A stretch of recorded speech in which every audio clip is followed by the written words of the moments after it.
Welcome to the Motivational Medium podcast. I'm Anne-Marie Lord, a psychic medium, author, and the founder of the Motivational Medium Academy. On this podcast, we'll explore intriguing topics such as mediumship, psychic abilities, and the amazing idea that we all have intuition within us. Whether you're a believer, skeptic, or somewhere in between, get ready to unlock your extraordinary potential as we discover the supernatural world together. If you want your questions featured on the show, be sure to join my tribe by subscribing to my newsletter at annemarielord.com. Let's go. Hey lovely, welcome to the podcast. Today I wanted to talk to you about something that happened to me when I was getting ready to write my newsletter. Now, when I do my newsletter, I always do a meditation. And I'm sitting there getting in my zone, and into my head pops a spirit, and which has never happened before. So it was a bit unexpected. I was like, okay, don't get me wrong, spirits popped into my head, as you know, lots of times. But it's never happened to me when I've been getting ready to do my newsletter.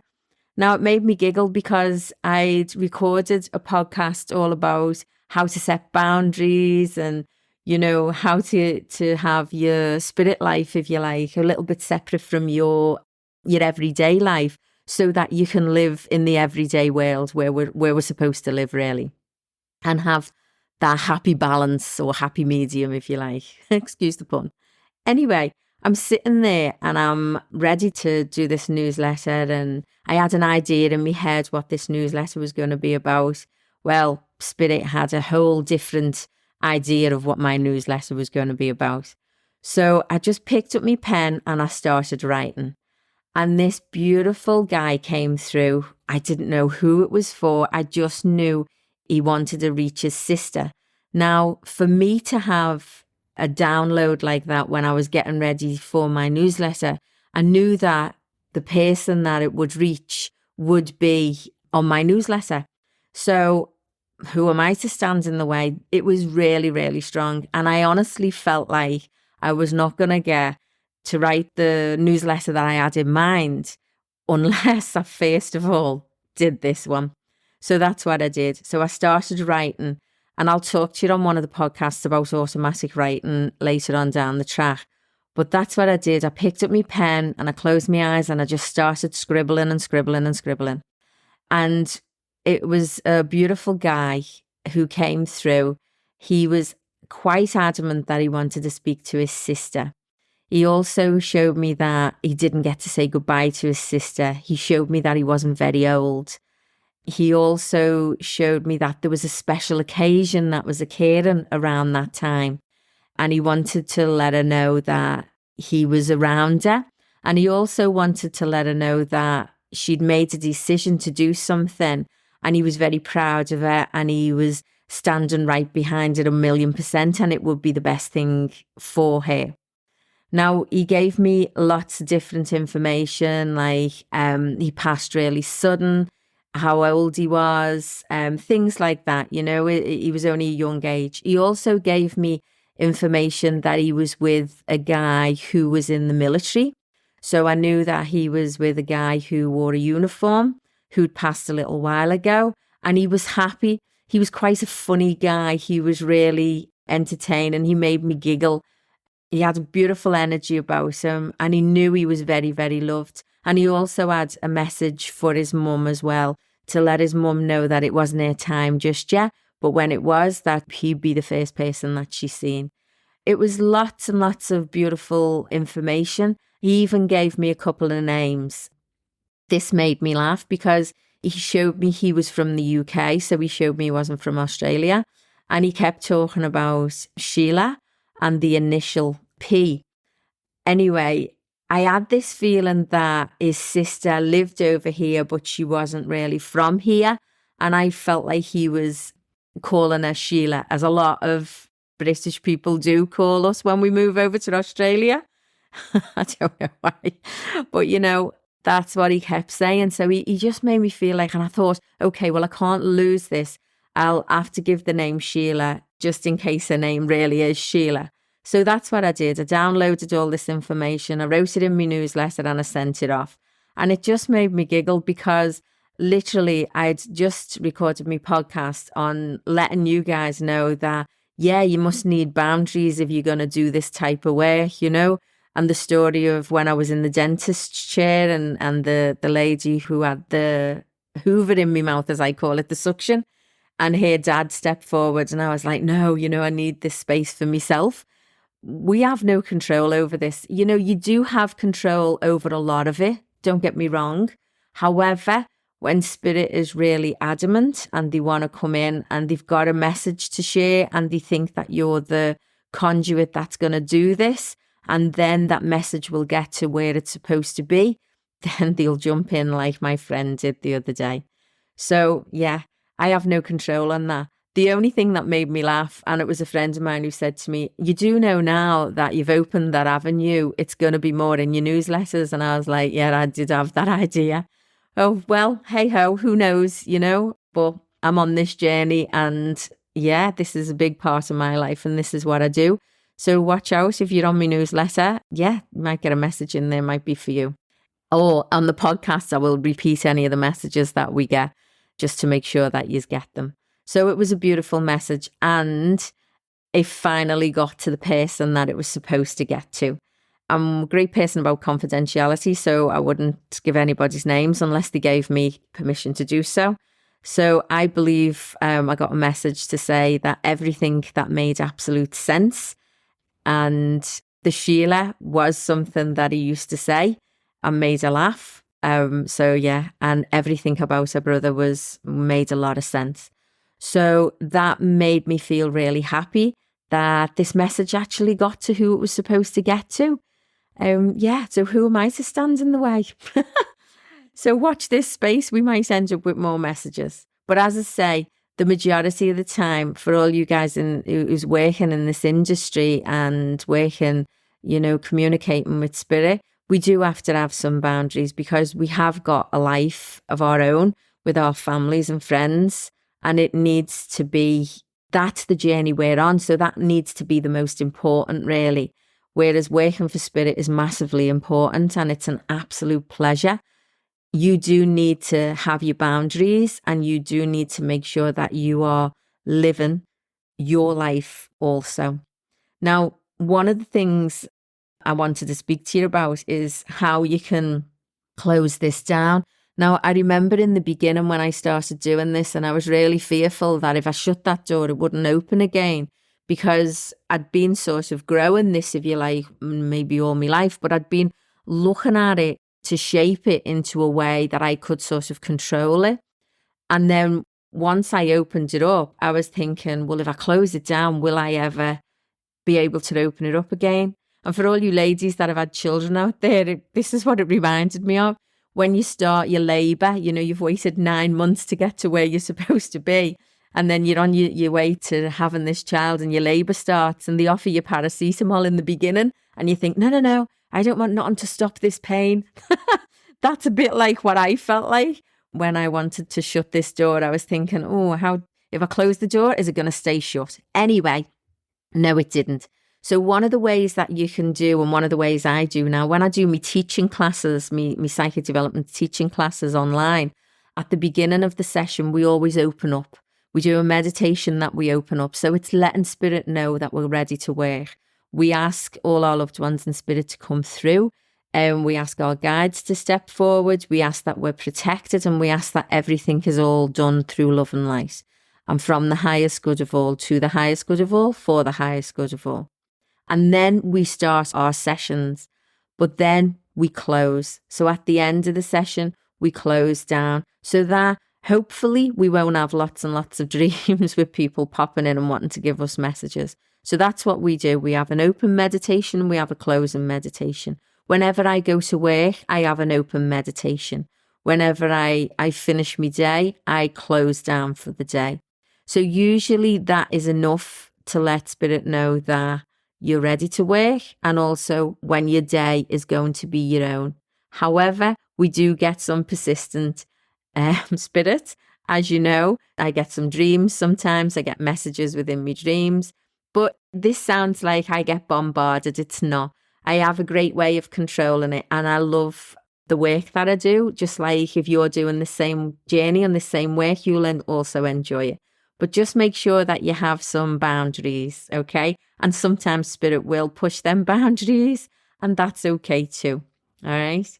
Now, I wanted to talk to you about cord cutting as well, very quickly on this.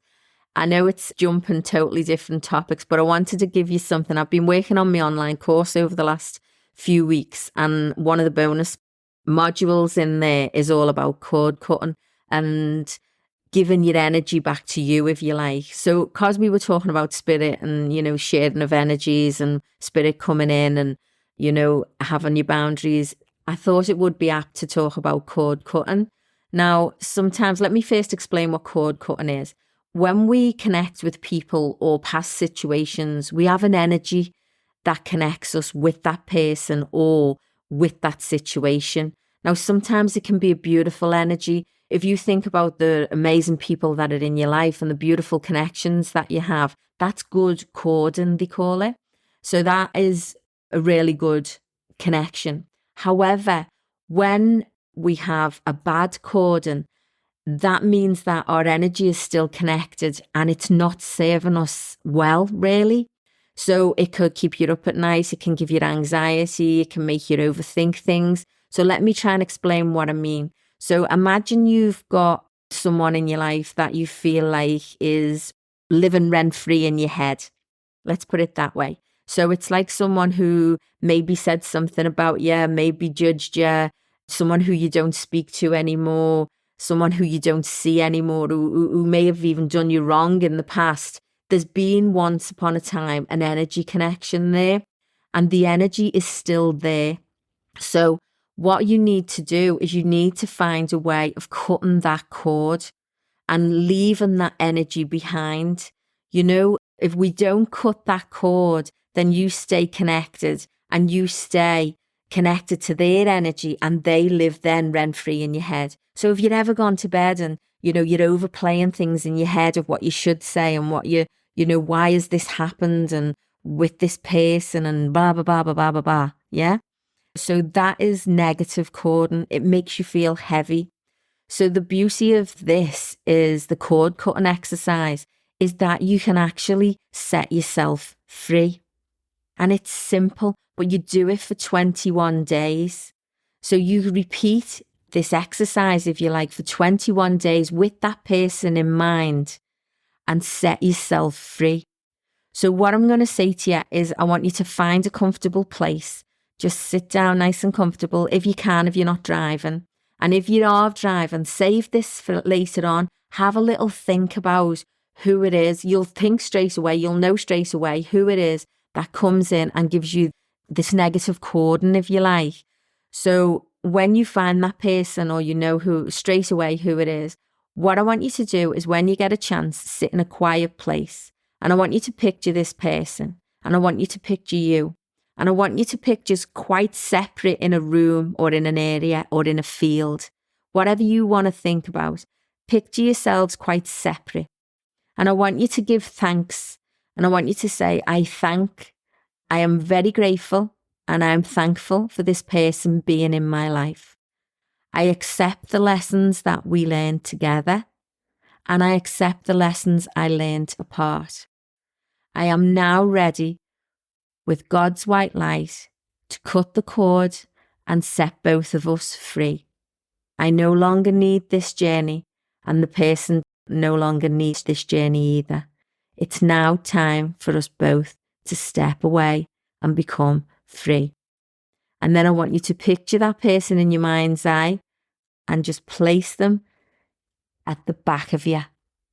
So go over that exercise again, give thanks, cut the cord, and then bring them round to the back of you. Set yourself free. And after 21 days, do this every day for 21 days. If you forget a day, then go back to start the 21 days. And why we do that is they say it takes 21 days to create this new pattern within the brain. However, think about the RAS system that I've spoke about in the past, and it happens pretty quick, okay? So we'll give it the best chance. We give it 21 days. You say the meditation very gently, this affirmation, but with feeling. And then you place them behind you with love and light. Okay, it's time to set you free. Okay, now if this person has really, really hurt you in the past, this isn't about forgiveness or, letting them go. This is about setting you free. Okay, so it's time to set you free. Now you can also do this with a situation. So if there's a situation that's been in the past that served you no purpose, cut the cord, set yourself free, give thanks for the learnings, but it's now time for you to go back on your journey. Okay, now there's lots of information on this in my new course. There's an ebook on it, there's meditations on it, and there's a whole module explaining all what this is about on the new online course. But just for now, you can pick this up really quickly and straight away from this podcast. It's time to set yourself free. All right. How cool is that? I remember doing that exercise for the very first time many years ago when I learned it. And it was like a magic wand. All the people that had ever drove me mad, shall I say, or all the people that maybe have ever hurt me or, done me wrong, I was managing, and I managed to cut the cords and set myself free. And you know what else it did? It also gave me a superpower, if you like, because once you set yourself free from, people who may have said things about you. I mean, let's face facts on social media. If you're in a business or whatever you're doing, there's going to be people who have a different opinion, and that's okay. But then there's going to be some people who you think, oh, they said that and that was wrong and it sticks in your head. Set yourself free. It's not about forgiveness for the other people. It's about you. And what you find after doing this is you don't worry about what people say. You don't worry about what people think. So that massively sets you free, because whatever you want to do on this journey, you've now got the freedom to do it. Yeah. You believe in you. You've got your own energy. You're working on you. If you give more of your energy to you than worrying about what other people are doing or saying or getting on with, then that's wasted energy, my friend. Always concentrate more on what you're doing than what other people are doing, and you will rise. Okay. Great exercise, very quick and very, very powerful. All right. So I'm glad I could share that with you. Now, I just wanted to go and do a quick question. As you know, you can always email me some questions and I'll jump on here and see what we've got. Okay. So it can be an intuitive guidance question, or it could also be a mediumship question as well. So please feel free to jump on my newsletter and then email me a question. So this question is, this lady wrote a question to me. She said, my question is, the cost of living at the moment is quite high, and I often find myself worrying about money. A lot of big changes have happened for me in the past 6 months, big life changes, and the universe has sent me the perfect job at the perfect time. I trust that I'll always be okay, and I have enough money coming in to cover my bills, but not much left over for the fun things in life. When I start to worry, I give thanks for the money I have received, but sometimes I need a sign just to give me comfort that more money will come. Is there a sign I should be looking for? Okay, so there's a couple of things come up for me when I was looking at this question. One of them is this lady is really, really trying to go onto the positives. So the universe is delivering, it's bringing it in jobs, but her energy is still going to poverty. Her energy is still going to lack. So what she's got to do, which she's already doing in this, but what she's got to do even more is be grateful for what she's got. Look at what she's got. Look at how abundance comes and flows to her easily and quickly. Your energy goes where your mind goes. So if you want to put more energy into lack, then that's what you focus on. She even wrote it down. She's worrying about money. Where do you think her energy will go? It will go to worry about money. So she's got to totally block that out. I know sometimes money can be scarce. We've all been there. God, I found myself homeless at one time. And if you've read my book, you'll know the journey wasn't that easy. But what we had and what we had to focus on, and what I've learned over the years to focus on, is more of what we've got, not what we haven't got. So to focus on in her situation would be the job. The cost of living at the moment is high, negative. Find herself worrying about money, negative. Will big change happen for me? Oh no, I really need to know that this is going to work, and even down to the bottom, should I look for the signs? The signs are there, my friend. You need to give thanks for what you've already got, and you will watch that grow. So for everybody out there, this is an answer for everyone. Watch where your energy is going. Watch what you're focusing on. Are you focusing on lack, or are you focusing on abundance? And wherever your energy is going, that's where the energy flows. That's where the abundance will come in. Okay. So I hope that makes sense. Just everybody out there, just who's listening to this, focus on where your energy is going. And that's the key. Change it. Flip that script. So how could we look at this? One, how does you know that the cost of living is high? Because the bills are going higher. Okay. So that's in our lives quite often. So she finds herself worrying. So how can we change that? I don't watch the news. I set myself a budget and I don't watch the news. So I don't worry that the cost of living is high before it gets high. Does that make sense? So even though things might be growing in height, I don't know, I don't watch the news. I will only know that when it's my turn to sort it out. So it takes that worry out of it. So one of the things that I could tell you to do straight away is switch off the news. Find something that makes your heart sing and something that can make you laugh. Because don't forget, the two things to bring you back into the now are sex and laughter. Just don't get them mixed up. Okay, lovely. Thank you so much for coming today. And I've loved sharing some of this stuff with you. And I'll see you on the next podcast. Thank you for tuning in. I hope you enjoyed this show. It's important to note that while I'm here to inspire, encourage and guide you, I'm not a psychologist, psychiatrist or a doctor. Join me again in 2 weeks for more captivating revelations on the supernatural. Remember to be in with a chance to have your questions answered on the podcast. Subscribe to my newsletter at amarylord.com. Stay in the tribe to vibe. I appreciate you guys. See you next time.